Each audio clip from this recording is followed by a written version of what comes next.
These photos introduce one facet of the persecuted church. This is not the story of those that are martyred, although that happens. These are the stories, the vignettes and glimpses of those who must endure.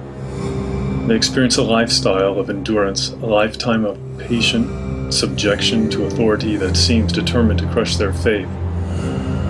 Some falter and fall victim to the ever-present weight of fear, harassment, and isolation. For others, the pressure tends to purify.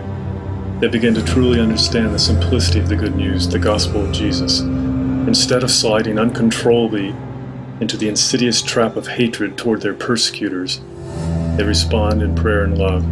Yet they know the gospel they live could get them killed.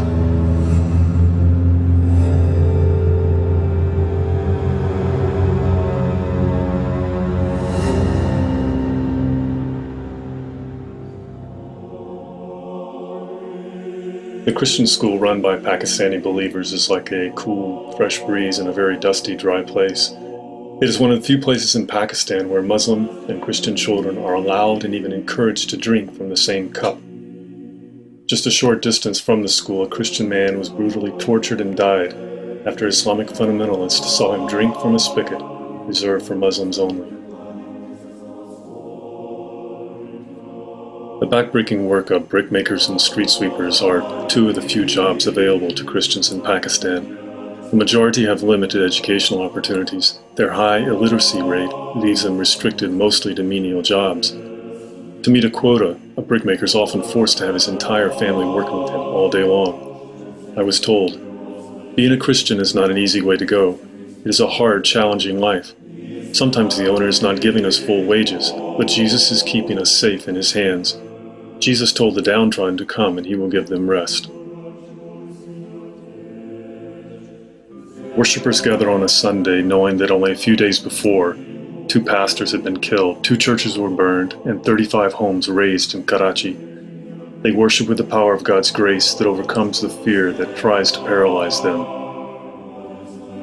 A church member here uses a rented gun to protect church members and their guests during a service. He moved to northern Pakistan to share the gospel with Muslims, to live in an area of almost complete darkness, fraught with physical danger and spiritual heaviness. He walks a path that is not easy. Earthly rewards may be few, but the passion that both captivates and enlivens him will not let him live in any other way. The burden that he feels for the Muslims is obvious in his eyes and bent shoulders, but that is far outweighed by his joy as he speaks of a Muslim that is now his brother. The man on the right in this photo is a new believer from a Muslim background. Before his clandestine meeting with other believers, he made his driver leave him a long distance away. He then followed a circuitous route to the meeting place via a hotel, a market, and a mosque, always checking to see if he was being followed. When he was sure no one was looking, he knocked on the door of the Pakistani believers and quickly entered. This short meeting of several hours might be his only time with other believers for many months. He lives in the far north of Pakistan and knows of no other believers in his area. For a Muslim to become a Christian in Pakistan often means death, often at the hands of someone in their family. A Muslim woman refuses to open the door to a negotiator that was trying to gain possession of the house for the original Christian owner. A Muslim family had moved into the house when the original occupants had fled, fearing retribution when their 2 sons were imprisoned on a 295C blasphemy charge. They have as yet not been able to move back in. This young man was falsely accused of blasphemy against Muhammad and had to flee and hide to escape jail or worse. The blasphemy law, 295C, hangs over the head of all that are non-Muslim in Pakistan.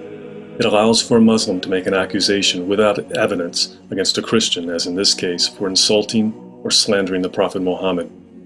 Jailing is immediate and often followed by weeks of torture, culminating in a possible death or life sentence. This believer was caught shortly after this photo was taken and thrown into prison for a year and a half before being released.